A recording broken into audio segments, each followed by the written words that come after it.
बड़ी शिक्षा छोटा संदेश में आप सभी भाई बहनों का बहुत बहुत स्वागत है। आज की चर्चा का विषय है धन, तन और मन। देखिए, एक साधारण बोलचाल में तन मन धन ही इस्तेमाल में आता है, लेकिन क्योंकि मेरी आज कुछ चर्चा का जो संदेश है वो कुछ इस ढंग से है, इसलिए मुझे धन को पहले लेना पड़ा है, फिर तन को, और मन को मैंने एक अलग दृष्टिकोण से खाली दर्शाया है। उसमें कोई रंग नहीं है, जबकि धन और तन को एक जैसे रंगों से मैंने दर्शाया है, क्योंकि हमारी तन की आवश्यकताएं होती हैं, उसके लिए धन चाहिए, लेकिन मन के लिए तो धन नहीं चाहिए। देखिए, हम सब मनुष्यों के तीन तरह के शरीर होते हैं: स्थूल शरीर, सूक्ष्म शरीर और कार्य शरीर। आत्मा और परमात्मा तो सभी शरीरों में रहते ही है, ये आप भली भांति परिचित ही है। जैसा कि हम जानते ही हैं कि इस भौतिक प्रकृति में 84 लाख तरह की जोनियां हैं और सभी जोनियों में असंख्य जीव हैं।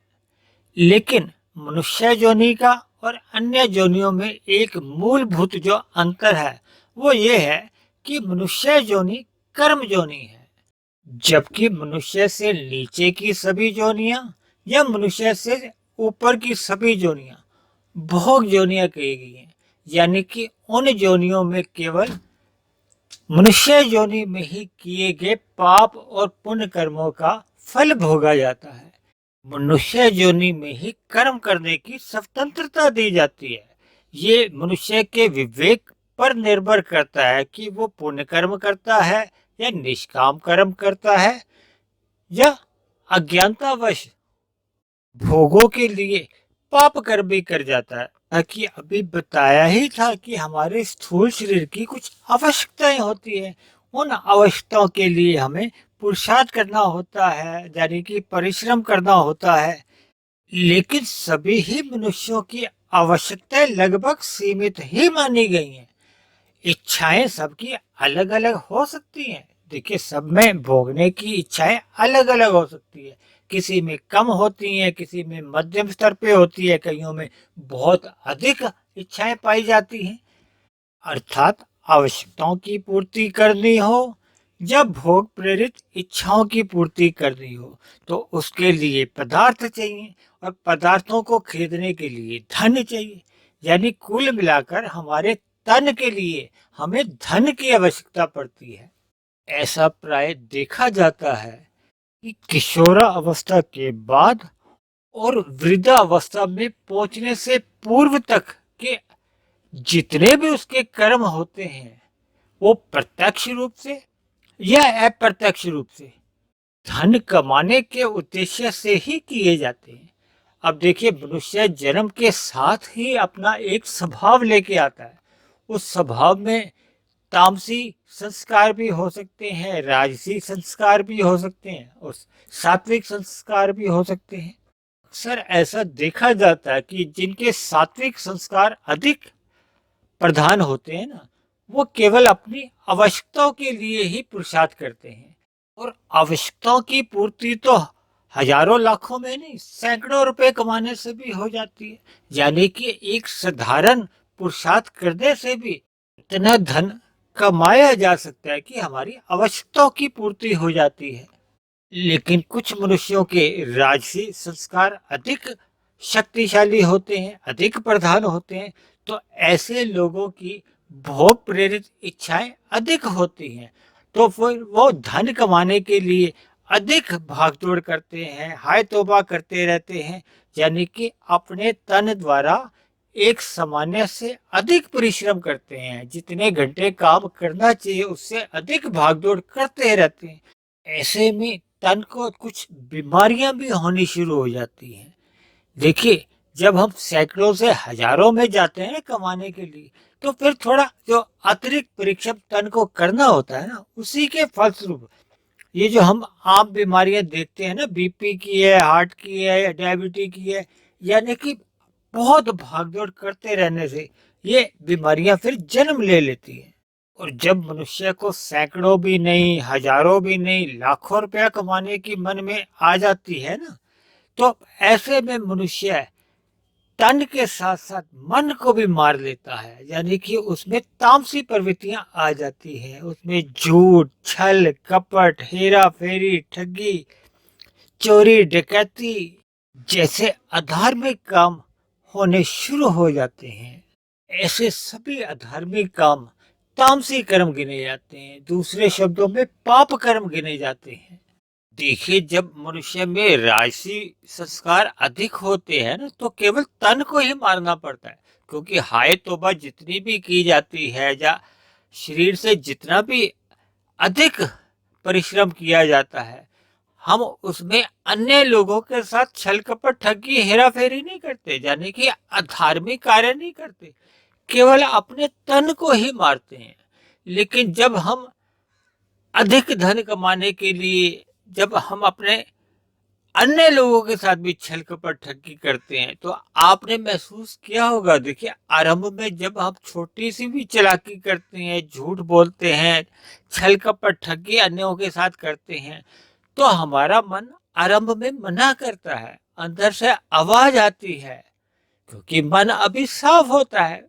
लेकिन धीरे धीरे जब हम मन को मार देते हैं, मन की सुनते नहीं हैं, यानी कि जब हमें केवल धन की ही एक लालसा बनी होती है कि हमने हजारों कमाने हैं, तो फिर हमें मन को भी मारना पड़ता है। लाखों कमाने के लिए मन को और अधिक मारना पड़ता है। देखिए, तन के खाने के लिए अधिक धन की आवश्यकता नहीं होती, लेकिन तन को सजाने के लिए अधिक धन की आवश्यकता हो सकती है। दूसरे शब्दों में, जब मनुष्य अधिक धन कमाने के लिए या कुछ धन का संग्रह करने के लिए स्थूल शरीर को ही नहीं, अपने सूक्ष्म शरीर यानी मन को भी मारने लगता है, तो फिर धीरे धीरे हमारे कारण शरीर में बुरे संस्कार बनने आरंभ हो जाते हैं। देखिए, पहले के अगर बुरे संस्कार बने हुए हैं और उसमें और अधिक अब हम बुरे संस्कारों की उसमें वृद्धि कर रहे हैं, तो फिर धीरे धीरे ये लाखों करोड़ों की लालसा मन में पैदा हो जाती है। यानी कि अब कारण शरीर ही खराब नहीं होता, अब धीरे धीरे इसका असर हमारी आत्मा पर भी पड़ना आरंभ हो जाता है। देखिए, जब हमारी आत्मा भी इन तामसी वृत्तियों से, कहो तामसी संस्कारों से आवृत होने लगती है, तो फिर हमारा आत्मा का प्रकाश ढक जाता है, तो उसमें अज्ञानता अधिक आ जाती है। तो ऐसे में जो आत्मा और परमात्मा की जो एक संबंध है, वो कमजोर पड़ने लगता है। ऐसे में फिर मनुष्य बड़े बड़े घोटाले करने से भी हिचकता नहीं है। अन्य लोगों की हत्या करनी हो, बलात्कार जैसे घिनौने काम हो, यानी कि बहुत ही गिरे हुए काम भी मनुष्य कर जाता है। तब उसको, क्योंकि परमात्मा का तो संबंध उसका लगभग अब बहुत कमजोर पड़ जाता है, बुरे संस्कार अधिक होते हैं, जीवन में सारा दिन कुसंग ही कुसंग चलता है, खाना पीना बिगड़ चुका होता है, तो ऐसे में मनुष्य की मरने के बाद बहुत ही गहरे तल पर अधोगति होती है। देखिए, हम अपने घरों के आसपास पशु, पक्षी, कीट पतंग, कीड़े मकोड़े, पेड़ पौधे या समुद्र में इतने तरह के जो जीव हैं, ये भी कभी ना कभी इंसान ही रहे थे। देखिए, जब मनुष्य के पाप कर्म बहुत अधिक बढ़ जाते हैं, हमने बताया है ना कई बार कि मनुष्य योनि तो तब मिलती है जब हमारे पाप और पुण्य की तुल्यता आ जाती है, और जब पाप कर्म पुण्य कर्म की तुलना में अधिक हो जाते हैं, तो फिर उतना ही नीचे की योनियों में जाना पड़ता है। जब पाप कर्मों की बहुत ही अधिक असंतुलन हो जाता है, यानी कि पुण्य कर्म मान लो 20% ही रह गए हैं, 10% ही रह गए हैं, और पाप कर्म 80% हो गए हैं, 90% हो गए हैं, तो ऐसे मनुष्यों की मरने के बाद बहुत ही नीचे के स्तर पर अधोगति हो जाती है। फिर ऐसे पता नहीं लाखों जन्म, करोड़ों जन्म, अरबों जन्म, पता नहीं कितने युग बीत जाते हैं। देखिए, ये कहने में बात आपको हो सकता है बड़ी अजीब सी लग रही हो, लेकिन बने हुए कर्मों के सिद्धांत के अनुसार, परमात्मा की एक न्याय व्यवस्था के अनुसार, प्रकृति में अपने आप सहज ही होता ही रहता है। इसलिए मेरी आप सभी भाई बहनों से विनती है, क्योंकि हम सब मनुष्य योनि में है, हम जितने भी कर्म करते हैं, तामसी कर्म करते हैं, राजसी कर्म करते हैं या सात्विक कर्म करते हैं, वैसे तो देखिए मनुष्य योनि परमात्मा को पाने के लिए मिली है। इसलिए हम जितने सात्विक कर्म करेंगे या निष्काम कर्म करेंगे, परमात्मा का तत्व ज्ञान जानकर परमात्मा की भक्ति में ही लगते हैं और परमात्मा को ही पा लेते हैं, तो इससे कोई बड़ी बात तो हो नहीं सकती। लेकिन हमें पाप कर्मों से तो अवश्य ही बचना चाहिए।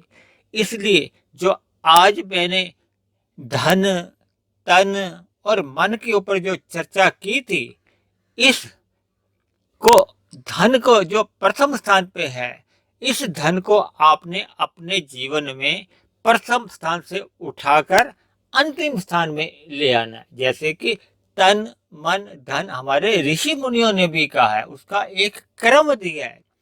इसलिए हमने भी उस क्रम को, जो कल युग में एक साधारण मनुष्य धन को आगे जब ले आता है ना, तो आरंभ से ही इस धन को आपने अंतिम रूप में देना है। और जैसे धन और तन के मैंने एक जैसे रंग दिखाए हैं ना, और मन को खाली दिखाया है, तो आपने मन में भी सत्संग का एक रंग भरना है, ताकि मन में आपके सतोगुणी विचार रहे, परमात्मा से प्रीति रहे। तो इन्हीं शब्दों के साथ देखिए, मैंने शब्दों से भी आपको ज्ञान देने की कोशिश की है और बने हुए चित्र के अनुसार भी आपको ज्ञान देने का एक प्रयत्न किया है। अब यदि आप भाई बहनों को मेरा ये प्रयत्न या एक ज्ञान आपको पसंद आया हो, तो मेरी आपसे विनती है कि आप मेरे इस आध्यात्मिक चैनल को सब्सक्राइब करें।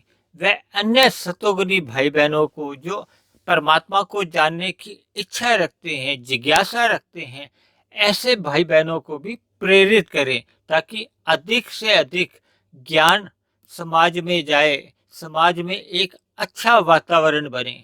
तो इन्हीं शब्दों के साथ आप सभी भाई बहनों का बहुत बहुत धन्यवाद।